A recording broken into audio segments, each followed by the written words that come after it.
This is the third recording for the Chapter 3 lectures, and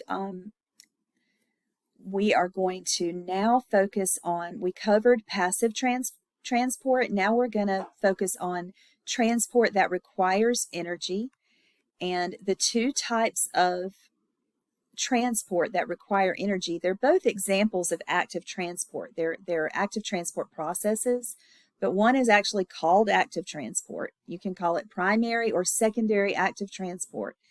The other is bulk transport through a vesicle, and we either call that like endocytosis or exocytosis. So primary active transport is going to happen when basically you have a substance that needs to move toward its high concentration. So that would be against its concentration gradient. That's always going to require ATP. So in primary active transport, hydrolysis of ATP or ATP breakdown provides the energy to pump a substance across the plasma membrane against its concentration gradient. So we call these, instead of carrier proteins, we call these proteins, these membrane proteins, we call them pumps. So a good example of primary active transport, probably the most common example that's used in A&P, is the sodium-potassium pump. The sodium-potassium pump pumps 3 sodium ions out of the cell and 2 potassium ions into the cell. And it helps to maintain a high concentration of sodium outside and a high concentration of potassium inside the cell. And this is necessary for muscle contractions and nerve impulses. Now, sometimes the energy from active transport, in other words, since active transport is used to build up a high concentration of substances on one side of the membrane, then when that substance crosses the membrane, leaks back across the membrane by passive transport, it can carry other substances with it. So in other words, we're using primary active transport to power secondary active transport. Okay, so when you use the energy of, like for example, use the energy of sodium moving. So the sodium-potassium pump is going to pump sodium out of the cell. So you're going to have a lot of sodium build up outside the cell. So when sodium encounters a channel protein or a leak protein, specifically for sodium, then it's going to passively diffuse back into the cell by facilitated diffusion. So it's going to leak back into the cell. When sodium moves back into the cell, if it brings something else with it, like glucose, that's called co-transport by secondary active transport. And some substances are transported across the plasma membrane this way. So the sodium-potassium pump, in the notes, make sure that you know that it is a membrane protein and it is specifically an enzyme, and it has a name. It is called ATPase. So the sodium-potassium pump, make sure you know it pumps 3 sodium ions out of the cell into the ECF, or extracellular fluid, 2 potassium ions into the cell, into the ICF, or intracellular fluid, for each ATP molecule that attaches to it, that is attaches to the pump and is broken down. And this builds up a concentration of sodium in the ECF and a concentration of potassium in the ICF that is needed for nerve impulses and muscle contractions.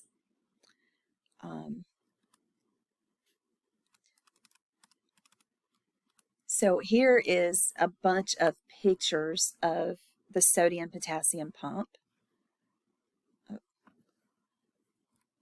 that I'm going to blow up a little bit. So step 1, 3 sodium ions bind, and then ATP has attached. So ATP in step 2, ATP is hydrolyzed or broken down. And then that is going to allow the pump to open up and release sodium, the 3 sodium ions outside. And now potassium can bind.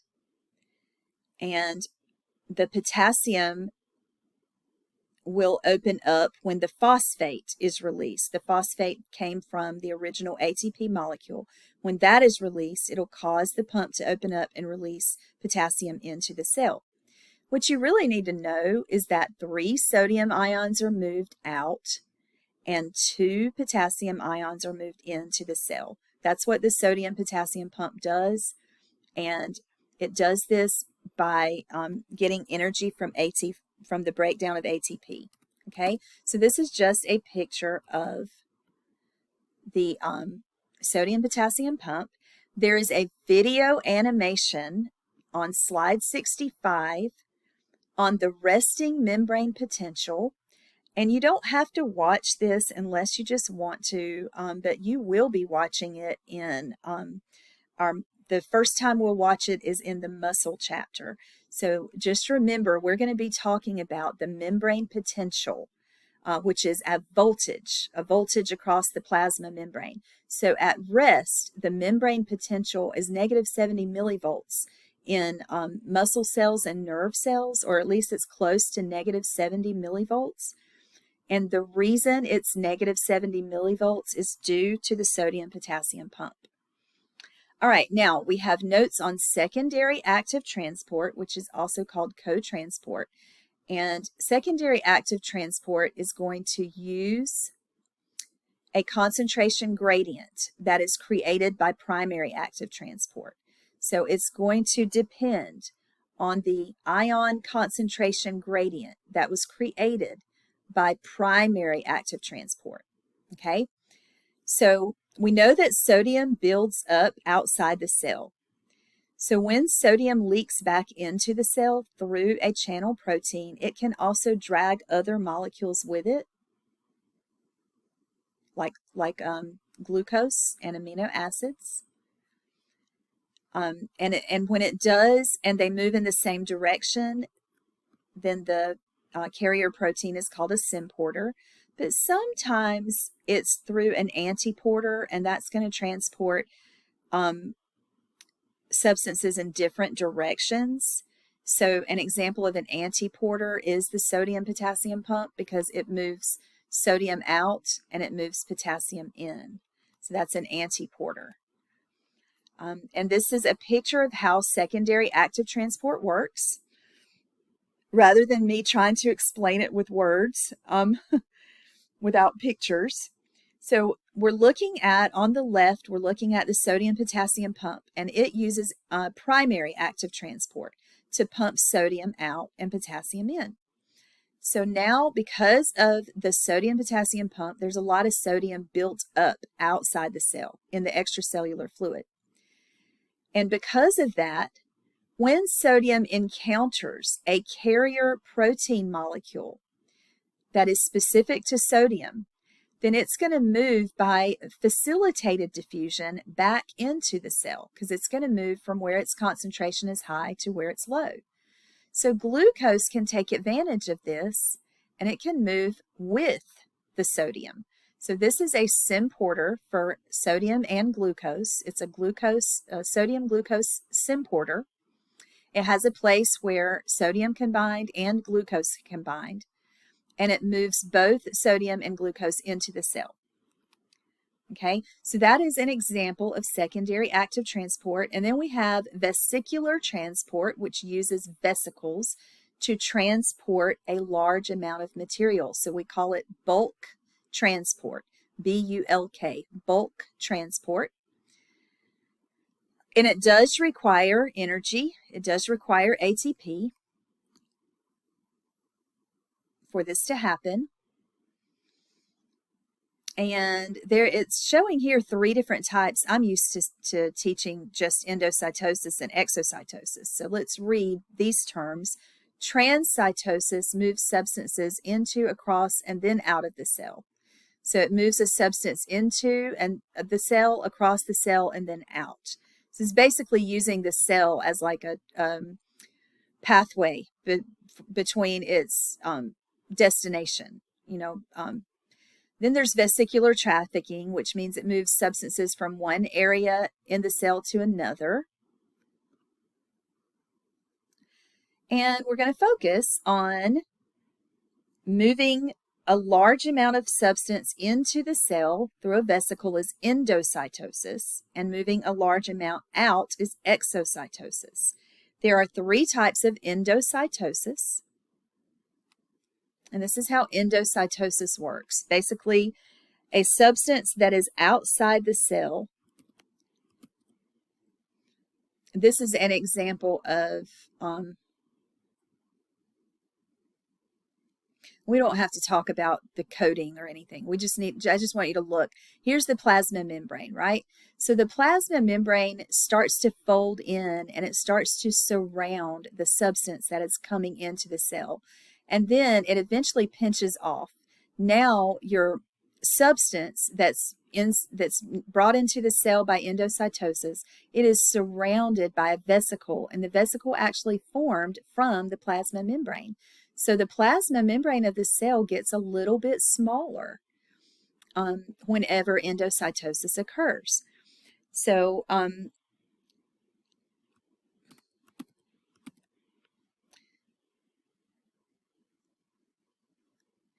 right, so the type of endocytosis that we call cell eating is phagocytosis. This is when the substance that's coming into the cell is a solid. So phagocytosis or cell eating, for example, you have white blood cells that engulf germs, and they engulf germs by phagocytosis, bring the germ, or a germ is like bacteria. So a white blood cell bringing bacteria inside of the white blood cell is called phagocytosis, and it will bring it in, through a vesicle, pinching off, like I showed you before. If the substance that comes into the cell is a solution, then it's a fluid, then it's penocytosis, which we also call cell drinking. And if the substance coming in is a specific substance that has to bind to specific receptors in order to enter the cell, we call that receptor-mediated endocytosis. And you have cholesterol, and you have 2 types of cholesterol. You have the good and the bad. So the good cholesterol is HDL, or high density lipoprotein. The bad cholesterol is LDL. So bad cholesterol, or LDLs, at low density lipoproteins, such as cholesterol, will come into the cell by receptor-mediated endocytosis. And that just means that the substance coming in, these green molecules, will bind to receptors on the plasma membrane, and then the plasma membrane will form into a vesicle and bring the substance into the cell. Exocytosis only has one type, and it's where a vesicle, a secretory vesicle inside the cell, fuses with the plasma membrane and then opens up and releases its substance outside of the cell. And here's a picture of all of that. And I really want you to see the picture because the vesicle is starting out inside the cell, okay? So it begins to move toward the plasma membrane and attach to it. Then the vesicle, because the vesicle has a membrane of a phospholipid bilayer, it's going to fuse with that plasma membrane, open up, and release its substance out of the cell. So exocytosis is going to make your plasma membrane larger. It's going to increase the plasma membrane, whereas endocytosis will make it smaller. So most of the time your rate of endocytosis will match your rate of exocytosis. Now, there is a section here on the resting membrane potential or voltage across the membrane, and it's going to explain to you what causes it. But I'm going to skip some of this because we'll come back to it in the muscle chapters, or the first muscle chapter. But basically, for what you have to understand is the sodium-potassium pump maintains the resting membrane potential. And it does this by pumping sodium out and pumping potassium in. And it needs to do that. It needs to maintain that potential. Because if we took a voltmeter and measured the voltage at rest inside of our cells, it would be negative something. So in muscle cells and nerve cells, it's around negative 70 millivolts. And that is because the sodium-potassium pump keeps the concentration of sodium high outside and the concentration of potassium high inside. And why do we need the pump? Because we have sodium and potassium leak channels that are scattered throughout